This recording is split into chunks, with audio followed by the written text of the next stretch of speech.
Hello students. आज की class में हम गुर्जर प्रतिहार, पाल और राष्ट्रकूट वंश के बीच में चले दीर्घकालीन त्रिराज्य संघर्ष के बारे में चर्चा करेंगे और मुख्य रूप से आज की क्लास में हम इसकी पृष्ठभूमि, इसकी जानकारी के जो स्रोत हैं उसके बारे में जानेंगे और साथ ही जो इसके कारण रहे त्रिराज्य संघर्ष के उन कारणों के बारे में विस्तारपूर्वक चर्चा करेंगे। भारत में जब हर्षवर्धन की मृत्यु हुई तो उसकी मृत्यु के पश्चात एक राजनीतिक शून्यता की स्थिति बन गई, क्योंकि जो हर्ष था वो पुत्रहीन था और उसका कोई वैध उत्तराधिकारी उस समय नहीं था।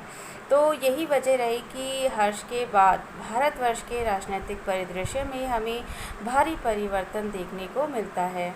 गुप्तोत्तर काल से ही जो सामंतों की शक्ति और महत्वाकांक्षा थी उसमें लगातार वृद्धि होती गई और हर्षवर्धन के काल में इनकी शक्ति में और अधिक वृद्धि हमें देखने को मिलती है।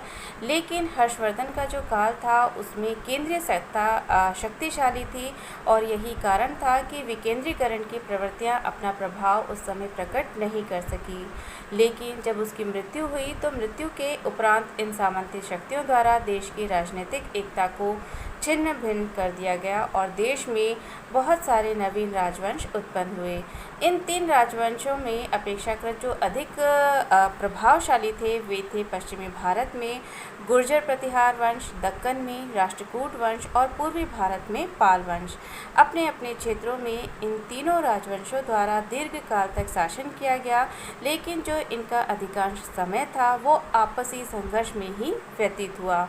इन तीनों शक्तियों के मध्य जो ये संघर्ष था वो लगभग आने वाले 200 वर्षों तक चलता रहा और इसे ही इतिहास में त्रिराज्यीय, त्रिपक्षीय अथवा त्रिकोणीय संघर्ष कहा जाता है। अब हम बात करते हैं त्रिराज्यीय संघर्ष की जानकारी के स्रोतों की। तो त्रिराज्यीय संघर्ष के विषय में जो जानकारी हमें मिलती है वो सामान्यतः जो इन तीनों वर्षों के इस संघर्ष में संबंधित शासक थे उनके अभिलेखों से मिलती है और इस दृष्टि से जो महत्वपूर्ण अभिलेख कहे जा सकते हैं वे हैं ग्वालियर अभिलेख, भागलपुर ताम्रपत्र लेख, संजन ताम्रपत्र लेख, बड़ौदा अभिलेख, डिंडोरी और राघनपुर अभिलेख, बादल स्तंभ लेख आदि। साहित्यिक साक्ष्यों की अगर हम बात करें तो साहित्यिक साक्ष्यों में 11वीं सदी में रचित उदय सुंदरी एक प्रमुख कृति कही जा सकती है और विदेशी यात्रियों में अरब यात्री सुलेमान का जो विवरण है वो भी अत्यंत महत्वपूर्ण है। अब हम बात करते हैं त्रिराज्यीय संघर्ष के कारणों की। तो कन्नौज का विशिष्ट महत्व एक प्रमुख कारण इस संघर्ष का कहा जा सकता है। गुप्त काल तक जो सामान्यतः पाटलिपुत्र था वही भारतवर्ष की राजनीति का केंद्र बिंदु बना रहा, लेकिन उसके बाद हर्षवर्धन के काल में पाटलिपुत्र का जो स्थान था वो कन्नौज द्वारा ले लिया गया और यह जो था तत्कालीन भारत का केवल राजनीतिक केंद्र ही नहीं रहा बल्कि आर्थिक और सामरिक दृष्टिकोण से भी इसका महत्व हमें बहुत अधिक बढ़ता हुआ नज़र आता है।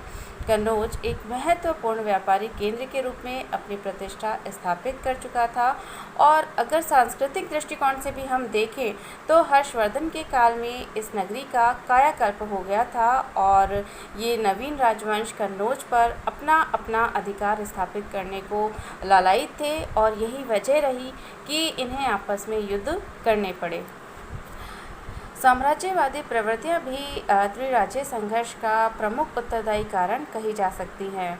हर्षोत्तर काल के नव स्थापित राज्य के शासकों में विशाल से विशालतर भूभाग का स्वामी बनने की हमें सामान्य प्रवृत्ति दिखाई देती है और यही कारण है कि इन राजवंशों में आपसी संघर्ष होता रहा। गुर्जर प्रतिहार और पाल वंश के शासकों में मगध पर अधिकार करने की चेष्टाएं उनकी इसी प्रवृत्ति को स्पष्ट रूप से उजागर करती हैं। गुजरात व मालवा क्षेत्र पर अधिकार करने के लिए गुर्जर प्रतिहार और राष्ट्रकूटों में प्रतिद्वंदिता भी इनकी साम्राज्यवादी प्रवृत्ति को ही प्रकट करती है। इसी प्रकार इन शासकों द्वारा इनके जो अभिलेख हैं उसमें भी इन्होंने स्वयं को विशाल भूभाग का स्वामी दर्शाने का प्रयत्न किया है जो उनकी साम्राज्यवादी भावनाओं को अभिव्यक्त करता है। तो हम ये कह सकते हैं कि ये जो सभी शासक वंश थे वो अपने अपने साम्राज्य का विस्तार करना चाहते थे और फलस्वरूप उनके मध्य संघर्ष होना अनिवार्य था। गंगा यमुना के समृद्ध क्षेत्र का जो आकर्षण था वो भी त्रिराज्यीय संघर्ष का एक प्रमुख उत्तरदायी कारण कहा जा सकता है।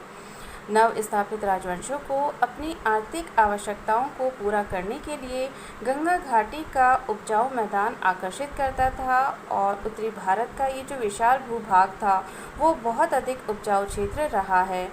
इस मैदानी भूभाग पर जिस भी किसी राजवंश का आधिपत्य या अधिकार होता वो ही उत्तर भारत का शासक माना जाता था। तो इसका स्पष्ट रूप से आर्थिक और साम्राज्यिक महत्व हमें देखने को मिलता है और इस क्षेत्र पर गुर्जर, प्रतिहार, राष्ट्रकूट और पाल वंश के शासक अपना अपना अधिकार स्थापित करना चाहते थे। तो फलस्वरूप इनमें संघर्ष होना अनिवार्य था। उत्तर भारत की जो दुर्बल राजनीतिक स्थिति थी उसने भी इस संघर्ष को जन्म दिया। हर्षवर्धन का जो साम्राज्य था वो लगभग संपूर्ण उत्तर भारत में विस्तृत था और उसके बाद एक नवीन राजवंश जिसे आयुध वंश कहा जाता है उसका कन्नौज पर शासन स्थापित हुआ। इस राजवंश के शासकों में हर्ष के विशाल साम्राज्य को सुरक्षित रखने की क्षमता नहीं थी और यह एक दुर्बल राजवंश कहा जा सकता था। इसकी दुर्बलता ने प्रतिहारों, राष्ट्रकूटों और पालों को कन्नौज पर आक्रमण कर उत्तरी भारत में प्रभुत्व स्थापित करने का अवसर दिया। परिणाम स्वरूप ये जो राजवंश थे वो आपस में संघर्षरत हुए। राष्ट्रकूट साम्राज्य की सुरक्षा भी त्रिराज्यीय संघर्ष का एक प्रमुख उत्तरदायी कारण माना जा सकता है।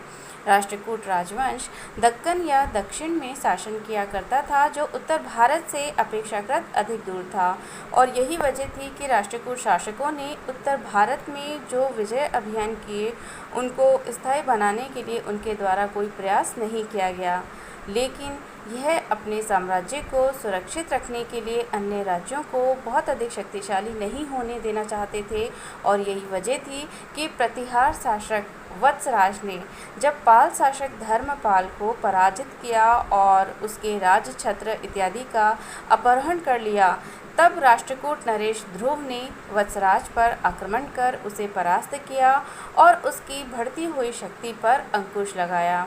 तो इस प्रकार इन विभिन्न कारणों की वजह से गुर्जर, प्रतिहार, पाल और राष्ट्रकूट वंश निरंतर दीर्घकालीन संघर्ष में लिप्त रहे।